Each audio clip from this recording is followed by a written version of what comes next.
Welcome to the City Club Forum. I'm Jim Lipscomb, president of the City Club. The title of our forum today, 21st Century Models for Sex, Marriage, and the Family, may seem avant-garde, and perhaps it is. But with the rapid and in some respects startling societal changes we have experienced in the United States in the past 25 years, we clearly need a better understanding of what has happened and what lies ahead for the most basic of our human relationships, the family. Few people have written for a larger audience so many successful books related to this subject than our speaker today, Mr. Robert Remmer. A graduate of Bates College and the Harvard Business School, Mr. Remmer was president of a large commercial printing firm in Boston for 30 years, while at the same time writing 10 novels and 4 nonfiction books, all of which are still in print. His best-known book is The Harrad Experiment, which has sold more than 3 million copies in the United States alone and continues to sell 100,000 a year.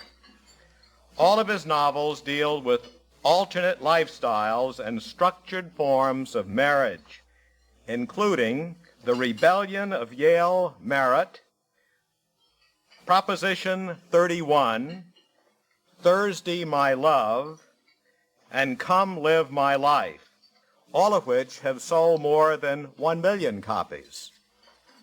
As he wrote in accepting our invitation, I'm sure my ideas will startle your audience, but the important thing is they will start them thinking.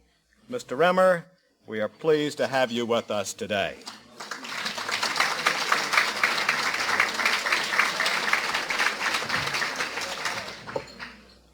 It's nice to be here, and particularly because I really get a chance to talk to my own peer group. I've spoken at a great many colleges throughout the country, and it's always younger people.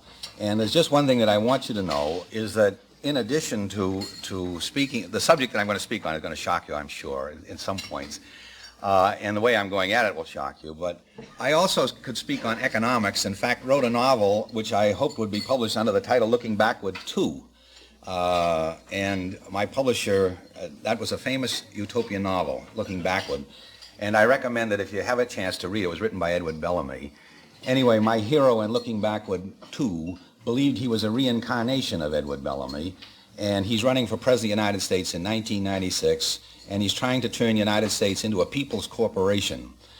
And transfer payments under a people's corporation come the other way. It would come from the corporation, which is the total of all of us, back. So anyway, the book has a total economic philosophy in it, which shocked my publishers, and I had to write 3 more sex scenes before I could get the book published.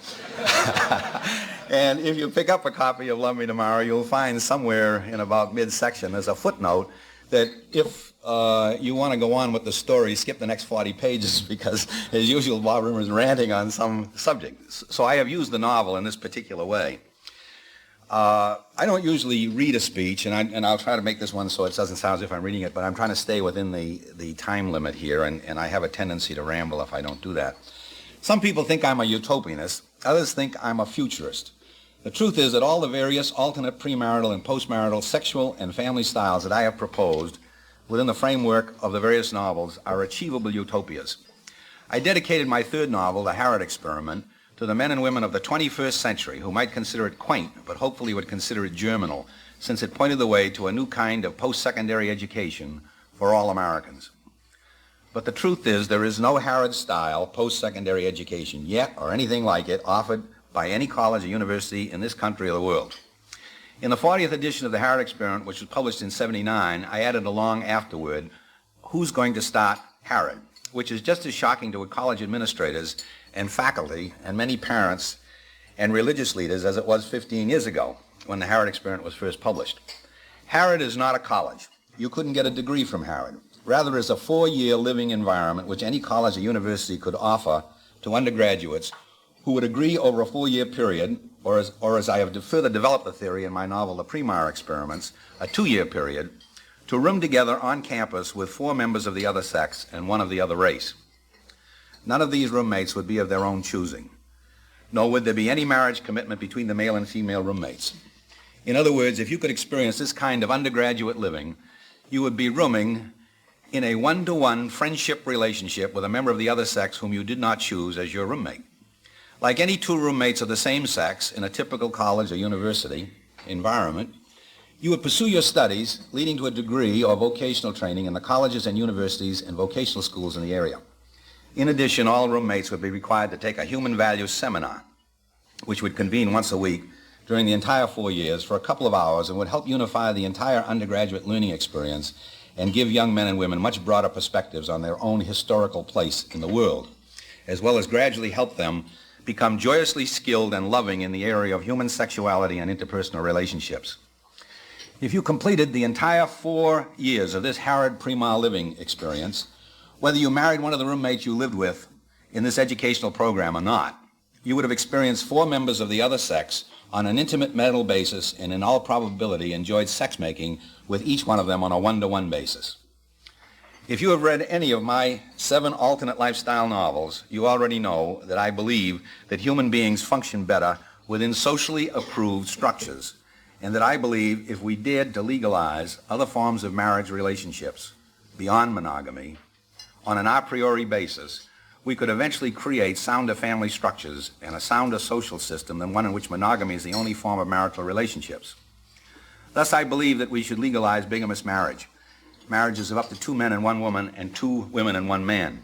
I also believe that we should legalize 2-couple or up to 3-couple marriages so that the husbands and wives, along with their children, could become family corporations, and the couples involved in these corporate-style marriages could pool their economic and sexual lives in varying degrees. I think we also need a form of synergamous or succedaneum marriages which would give some kind of structure and create a socially approved but not legally based friendship relationships in what we now refer to as open marriages. None of these alternate marriage styles would supplant or replace monogamy, and in most cases the original pair bondings would continue, but the original marriage partners would not necessarily be monogamous.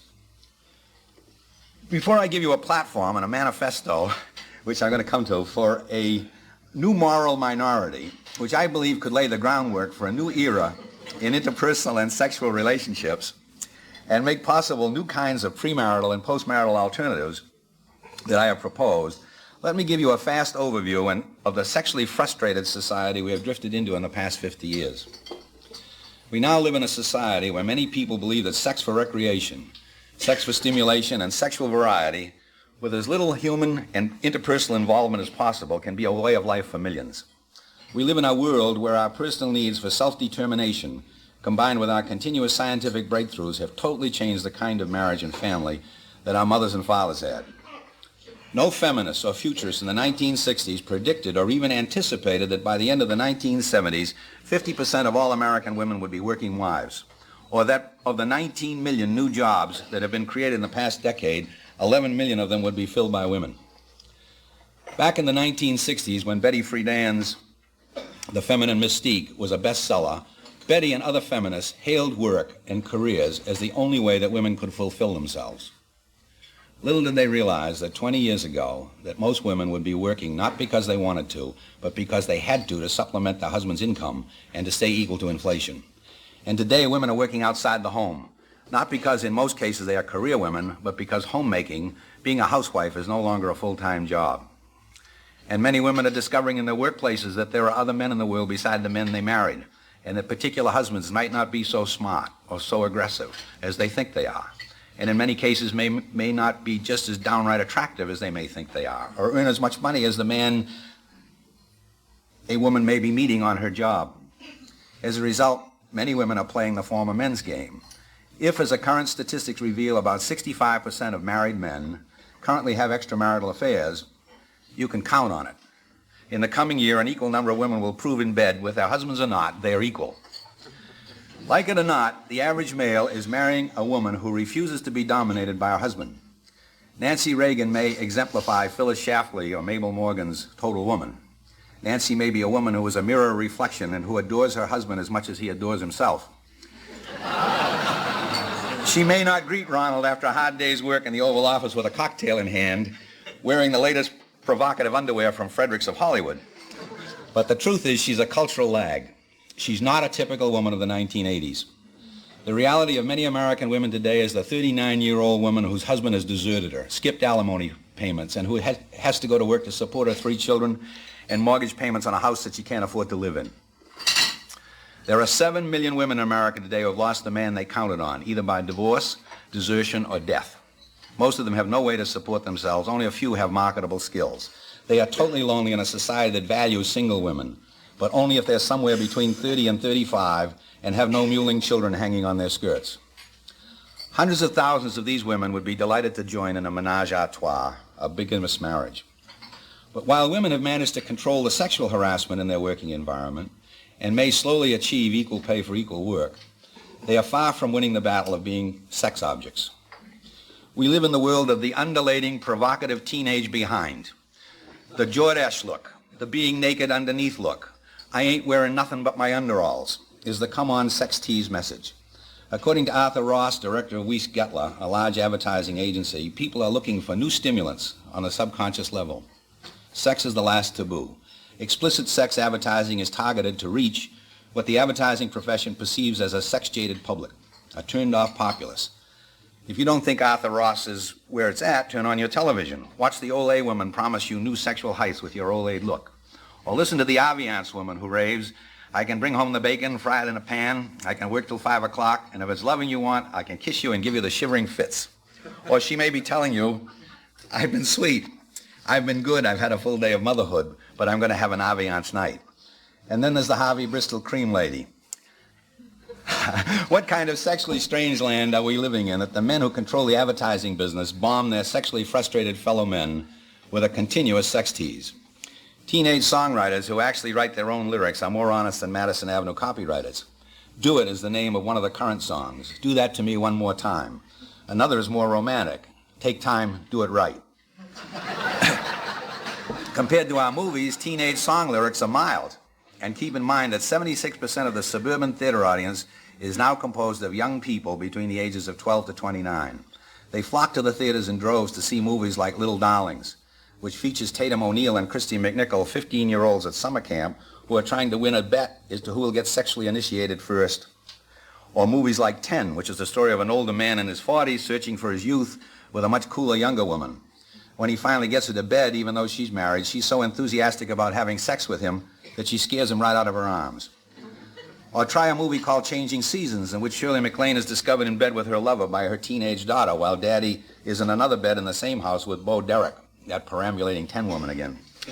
That's only a small sample of the sexual confusion, sexual frustration, and sexual guilt that's being portrayed by these movies. And incidentally, if you go to these movies and see them, the morals always come back into a monogamous preferred situation, even though they've covered all the other angles.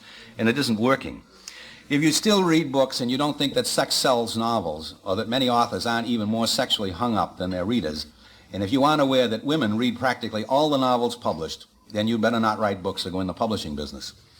The current biggest selling novels are called Gothic novels, and they sell in the millions of copies. They presumably cater to women's sexual fantasies, which include a kind of happy rape, by which the hero who defiles and savages the heroine, but later repents, marries her, and they live happily ever after. Every month, the Doubleday Club, one of the biggest book clubs, puts an asterisk in their bulletin on at least 20 of their current offerings, which advise the potential purchaser that they contain explicit sexual writings. Gay Talese's book, Thy Neighbor's Wife, a nonfiction story of the happenings at Sandstone, has already earned him in excess of $3 million. Gay does not believe in sexually faithful monogamous marriage. Evidently, his wife, Nan, even though she herself is monogamous, gives him very loose reins. She hasn't divorced him yet, and she appeared with him on the Phil Donahue show to promote his book. Incidentally, Phil Donahue knows where his audience is at, and he regularly offers sexually provocative programs to keep his housewife audience enthralled. Keep in mind that I don't believe in 50-year sexually faithful monogamous marriages either, but I don't believe that Gay's approach, sex as recreation, and without much involvement with the particular sexual partner of the moment, is the answer. When John and Barbara Williamson, who founded Sandstone, asked me to write the Sandstone story before Gay Talese did the job, I told them that I believe we must create a society where the process of sexual getting is very much involved with the process of sexual and mental giving, We've got to get rid of the insanity of the Fritz Perls I gotta be me philosophy. It will be a much more joyous and sexual world when we discover in our own sexual and interpersonal relationships, I've got to be you. The underlying message in all of these films, and most of the novels that top the bestseller list, is sexual inhibition, sexual frustration, and a never-ending male-female adversary relationship, all played off against the left-hand social agreement that monogamy, even when it becomes tandem polygamy, which is our present divorce and remarriage structure, is the only possible solution. The truth is that we live in a totally male-frustrated sexual society that offers no loving, caring way for millions of men to express themselves with women as total sexual creatures throughout their lifetime. I'm not going into all the detail because I want to get into this proposals for a new moral minority, so I'll skip ahead here. But I do want to give you some feel of where the culture is. If you take at the premarital level, my feeling is that young people in colleges today are no better off, even though they seem to have a much wider ability to experience sexual partners or other people on an interpersonal basis, but they are not, the environment has not improved. Our premarital sexual frustration, interpersonal confusion grows worse after marriage. According to Robert McGinley, who publishes a newsletter devoted to the subject, there are more than 100 swing clubs operating in the United States. McGinley estimates that up to 5 million people are involved in swinging or social sex. If you're not into swinging, and if you're an old-time patriarchal male who doesn't want to share sexual delights with your spouse, you can find the phone numbers or box numbers of thousands of young women in newspapers published throughout the country like Screw or the Boston Phoenix. These women offer their services by appointment on a one-to-one basis. Or you can find the addresses of massage parlors. Time magazine describes in their May 14, 1981 issue a new phenomenon. It's called stomping and womping, a new kind of emporium where you can get mental relief from your sadomasochistic leanings. Or if you're a conservative, there are more than 5,000 sex therapists in the United States, many of whom do not have university credentials, where you will be taught how to be comfortable with your sex feelings, how to avoid premature ejaculation, how to have an orgasm, even how to masturbate. Some of these therapists provide sex surrogates, women who will teach you how to become potent again. In a recent study made by the New York Times, it is estimated that Americans are spending at least $5 billion a year on sex-related items. The 10 leading sex magazines, which include Playboy and Penthouse, sell 16 million copies monthly and gross more than $500 million a year. There are 800 adult theaters in the United States showing sex movies. Every week, some 2.5 to 3 million people pay an average price of about $4 to watch explicit sex movies. The gross income in the adult film area is in excess of $500 million and is being supplemented by the rapid growth of videotapes and movies which you can buy outright and rent and play in the privacy of your own home. In a book which I am writing on video sex, and once again I remind you that I do not believe in censorship of sex making between consenting adults, nor do I believe the portrayal of normal sex making should be censored. I predict that before the end of this decade, the sale of what I call sex vids, adult films on tapes and discs, will exceed $1 billion annually. Before 1990, you will be watching your favorite Hollywood stars on videotapes or discs in the privacy of your own home, copulating on your living or bedroom television set. There are 20,000 so-called adult bookstores in the United States. Strip-teasing has come to the suburbs with male strip-tease shows. There are 2 new companies developed on the Tupperware home party style. They don't offer pots or pans. One of them, Underwear Incorporated, offers home parties where women can try on sexy Frederick-style underwear and purchase it so they can better seduce their spouses. Another one, called Just for Play, offers sex aids. If you think moral majority or organized religion has the answers to or that we can go back to some kind of Victorian era when human sexuality was repressed and frustrated, but was even more rampant as a result of repression, forget it.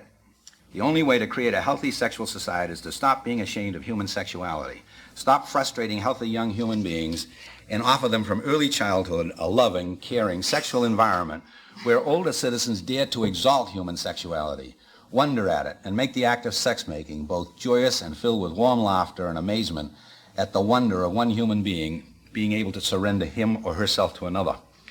Let them grow up in a society where we have incorporated the lovely mystery of human sexuality and procreativity and loving one another into our religions.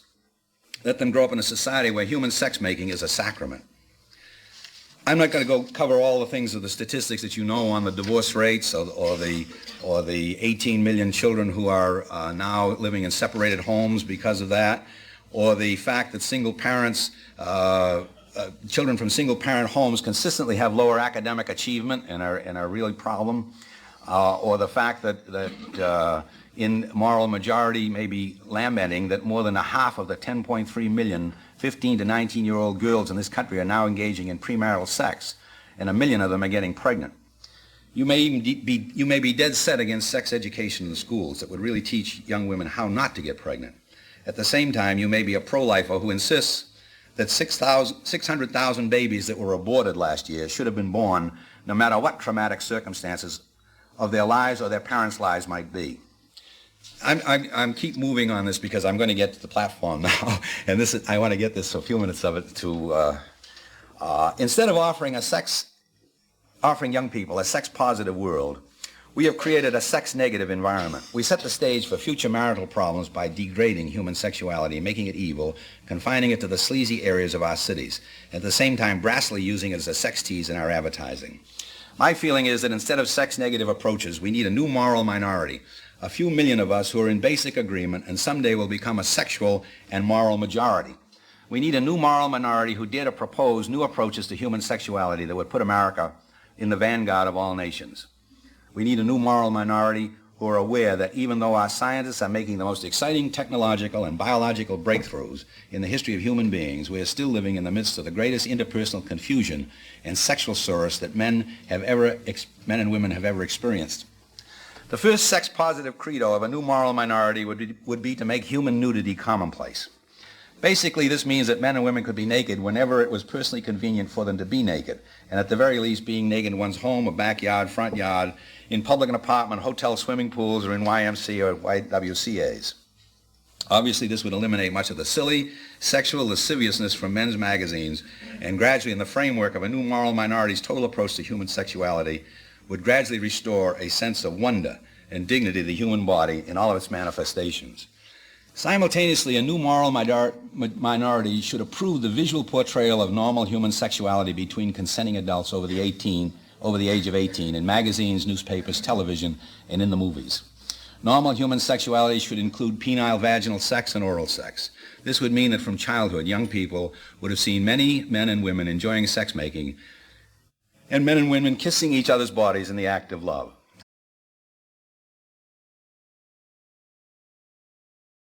Any one of us can ever decipher or discern what that meaning is, but I think that if we could put into our children the absolute amazement and wonder of each human being, that this is the way to find whatever God may be. I don't believe in a personal God, but I do believe in the absolute amazement that I'm standing here and you're sitting there, and we're talking to each other and we're trying to communicate, or we're listening to each other.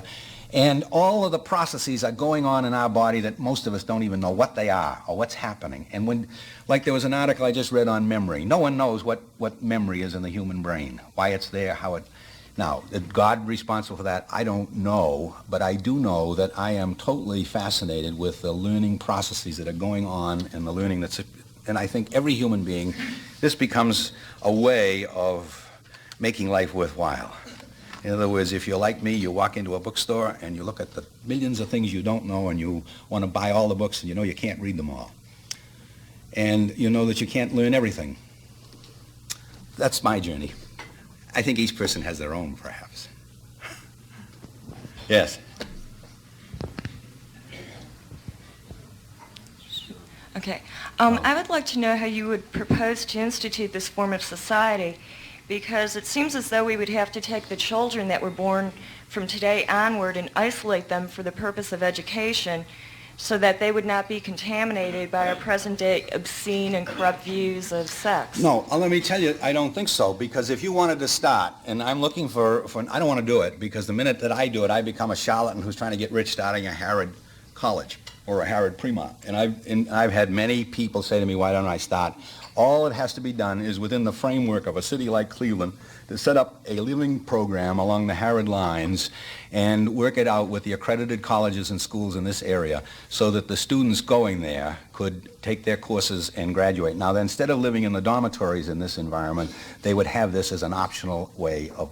So I would predict that, and the reason that I don't do it is that my credentials are wrong. I have a master's in business administration, and when I move into the areas of PhDs, they say, just like you, where you're coming from, and you're crazy because you don't know anything about education. But I'm sure they would have no difficulty in setting up experiments in this kind of program.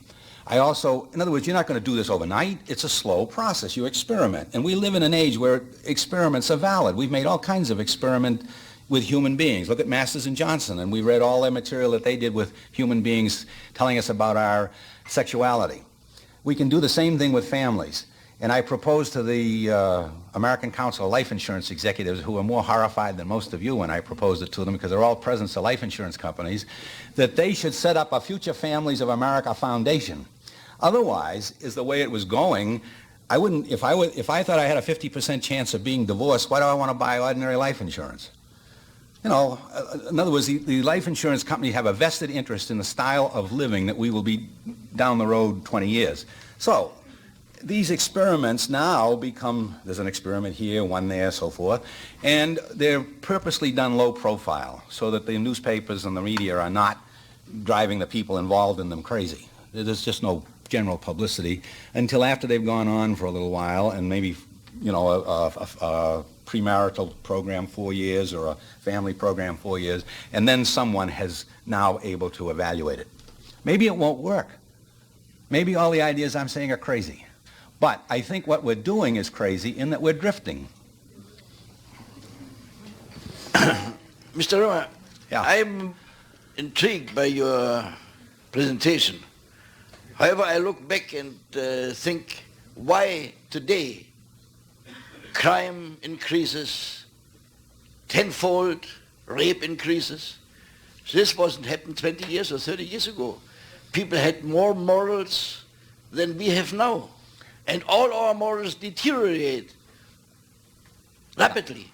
Well, I'll tell you why, is because we've had in other words, when I was a young man in college, the population of the United States was 120 million people. We now have 220 million and maybe more. And we have a great immigrant population coming into this country, and we can't even count them in the South in terms of the Mexicans and the Puerto Ricans and the rest coming in. And as a result of this, at the same time in this country, there are 65 million unchurched Americans, Americans who have no relationship to any church at all. In other words, they don't go to church, and whether they believe in God, maybe they do, maybe they don't. So if you go back 20 or 30 years, you would find in all probability a very much different percentage. We have undermined many aspects of this society. And on an economic basis, we've undermined the sound money. We have no sound money in this country, and that alone will make an immoral society eventually. And there's a lot of things that have been occurring. And I don't think that that we can go back under legislation and try and recreate the old style family. We've got to think in terms of the future and new ways. And that's all I'm saying to you. I don't want you to agree with me. I put bibliographies in all my books by many authors who don't agree with me. If I can get you to read, that's a great idea, though. Mr. Rimmer, a congratulation and a question. The congratulation is you have managed to elicit the broadest question that I've ever heard in my days of coming to the City Club Forum, and that is, what is the meaning of it all? So you are accomplishing your purpose of making us think.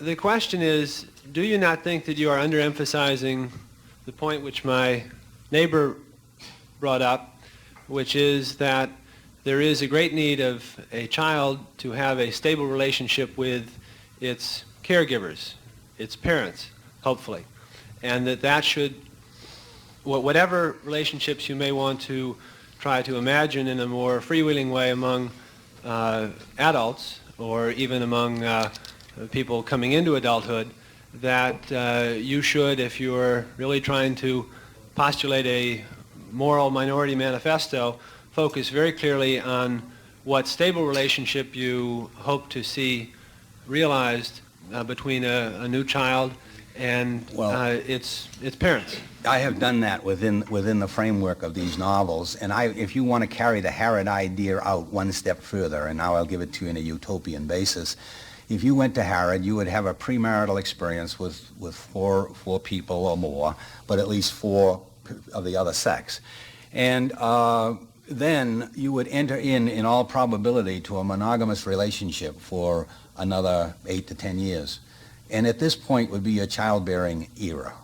At this point, the children would be brought up in basically a monogamous relationship, but there would be the open-ended fact that after the age of 31, which is the reason for the title of this novel, the option would be available to you to join into a two-couple relationship, which is really, in other words, this would take a long, intimate courtship and a friendship between two couples, and there are an awful lot of two couples in this country who are right on the edges of this. They won't do it because because it is not socially permissive, and it's a great shock if you find two of your neighbors are closer than they should be. But let's get back to the children now. The children at this point are let's say that we've resolved the problem of whose child is whose, because at this point you're either past your childbearing age, or you're going to be very careful if you want to maintain that. I'm not trying to run old-style hippie communes where no one knows the father or the mother. But what I'm saying for the child growing up in a two-couple relationship is that he will have a much better growth if he experiences two peer models or two role models. He sees two fathers, he sees two mothers. Many kids grow up in a society in a monogamous marriage, and all they do is get one role model, their father or their mother. And in many cases, it's a dominating father or a dominating mother. And they don't realize that there are all other kinds of people in the world. And one of the most beautiful adjustments that two couples can make to each other who really care and want to produce this kind of a family, and incidentally, they could afford these much larger homes since they would have the incomes coming in, is that the men would really learn about themselves in relating to another human being. I've covered all this in books, but I think for the growing child, the experience of intimate relationships with more than one father, in the sense he knows his biologic father or mother, but the relationship of seeing another male, another input into this little environment. One of the things that scares the hell out of me, and someone said I don't answer the questions but go on raving, but I want to give as much ideas out to you, is that we are presumably in the electronic revolution with this video, and our homes are going to be totally video equipped. And all we're going to do is produce more alienation of two people sitting in a home looking at a huge television screen with cassettes and cable television and satellite television, and really no better exchange in terms of people want community. They like community. They want to withdraw from it, but they like it. I got the impression from your opening remarks that most of your speeches are before students and not so often before your peer group. That's right. Why do you tend to concentrate on the immature? It's unfortunate that my peer group are so shocked by me they don't invite me to I guess. I'm here speaking at a Unitarian church on Sunday, and I happen to be a Unitarian in Quincy. And the Unitarian church that I'm a member of is called the Church of the Presidents. Both Adams are buried there. And the minister has never invited me to speak on these subjects in the church because they're all very conservative. In fact, it's a Unitarian church, but there's still a cross over the altar, so it isn't. Anyway, it's more fun. I really like to. The one other time that I did it and had a lot of fun was with that American Council of Life Insurance Executives. It was scary. Mr. Rimmerd, Yes. It's really interesting to me, excuse me, what I would think would be contributory to this sex revolution that we've been going through is the fact that you can see so much trash on television. Right. You can see so much, what you're talking about literally turns people on, the sexy negligees, the underwear, etc.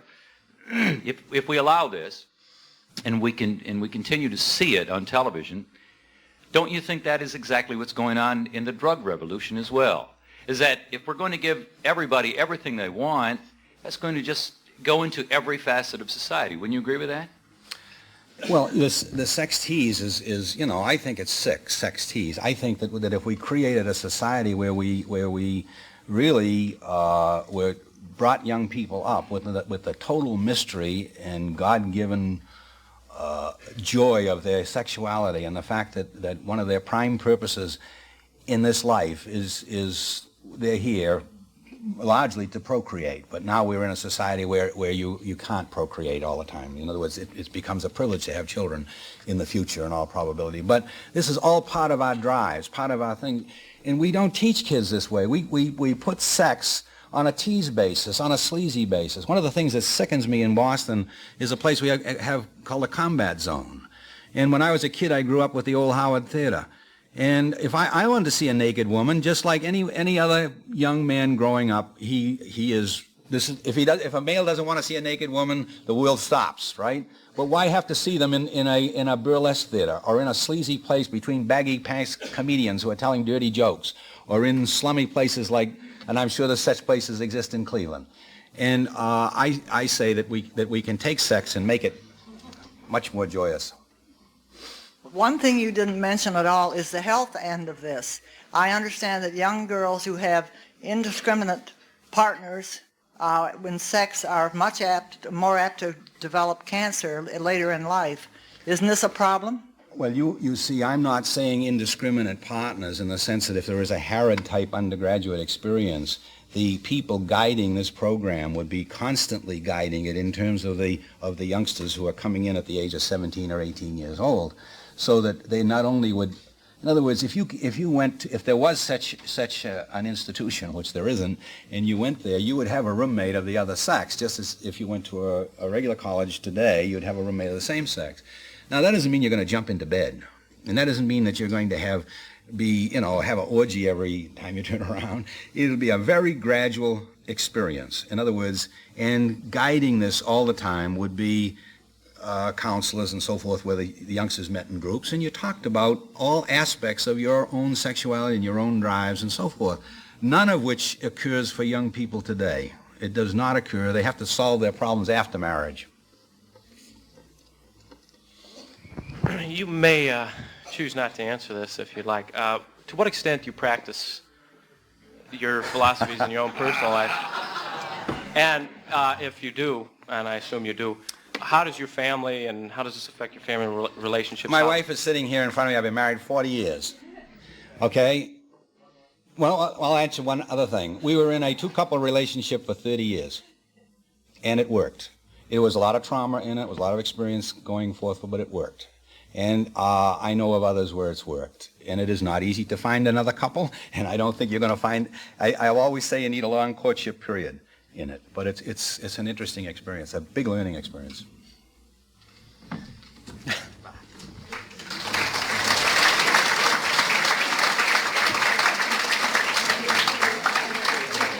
Thank you, Mr. Rimmer. Today at the City Club, we have been listening to Robert Rimmer, a writer of bestsellers, addressing us on the topic, 21st Century Models for Sex, Marriage, and the Family. We thank all of you for being with us today. The City Club Forum is adjourned.